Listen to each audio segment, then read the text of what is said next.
don't know, it still hasn't sunk in yet, and it's such a big responsibility. I'm nervous, excited, a lot of feelings mixed together. It's not yet sunk in, like I said. So, but it's been a great learning experience. We've gone through a lot of ups and downs through before this, and we're finally here. So I'm glad that our party has also done well in UV, and it has emerged as the third largest party in the country. So it's all good for now, but we hope to make it better.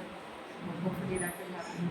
Indra, you come from a family where what your mother was an MLA, your father was an MP, your brother's been an MLA.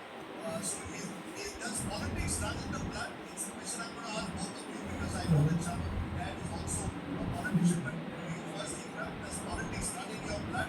What made you leave London to come to the dust of heat and dust of Kerala? No, that was not the plan. I never thought I would be in participatory politics. Although, like you said, I had always seen it around me. So naturally, I had an interest in it, an inclination towards it, but not in a participatory manner. My interest was more into academics and political. I wanted to do my PhD, and that revolved around electoral processes, but I could not be able to complete that. So I came here on a vacation during the second wave of Corona, and then one thing led to the other, and the situation at home was such that I was in a way put into this situation to manage the household as well as the politics of my brother. He was the MLA that time.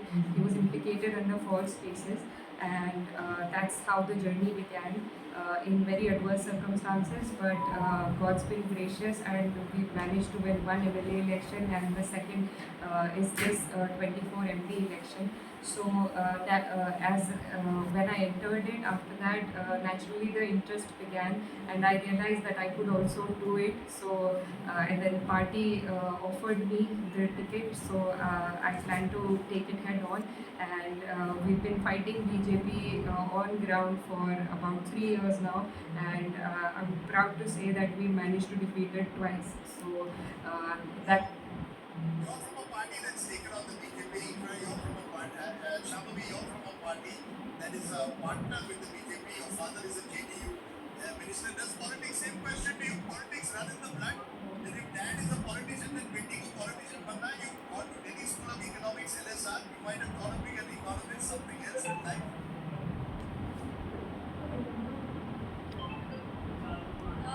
Most definitely, politics does run in my blood. I'm a third generation politician from my family. My grandfather was also a politician, my father was also a politician.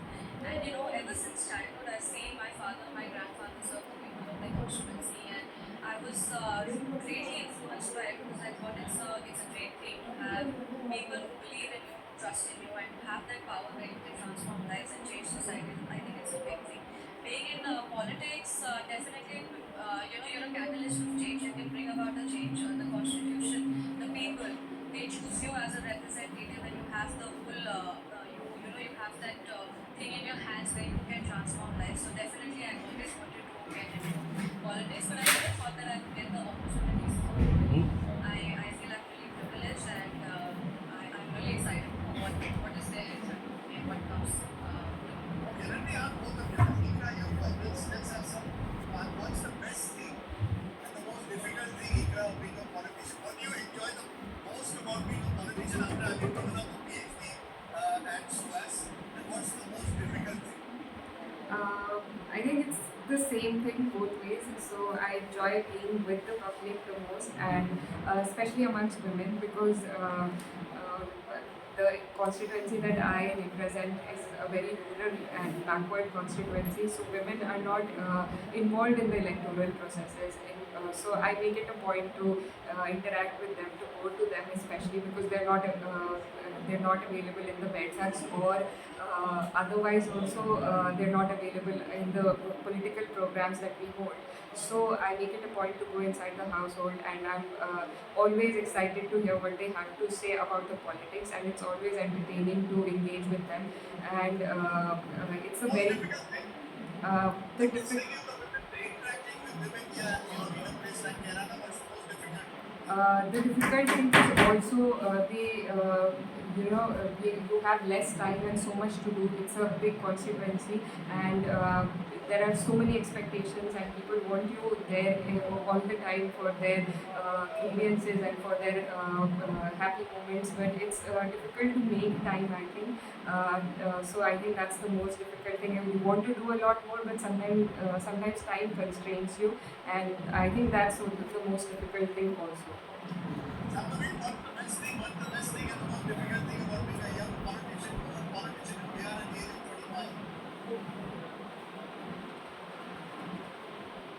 I think the most positive thing is that when you go on the field, people look at you with aspirations and dreams in their eyes, and you have the capacity to fulfill their dreams. It's also about meeting new people, having new experiences. Every day we meet new people. Every day we get to interact with different people who come from different cultures. I'm a sociology student. I've always been interested in reading about people's cultures and understanding their emotions. So I really enjoy that part, meeting new people definitely. And the most difficult thing I would say is that for me right now, it's definitely how to draw a fine line between what is public and what is personal. I'm still trying to wrap my head around, the whole fact that okay, now I'm a public figure and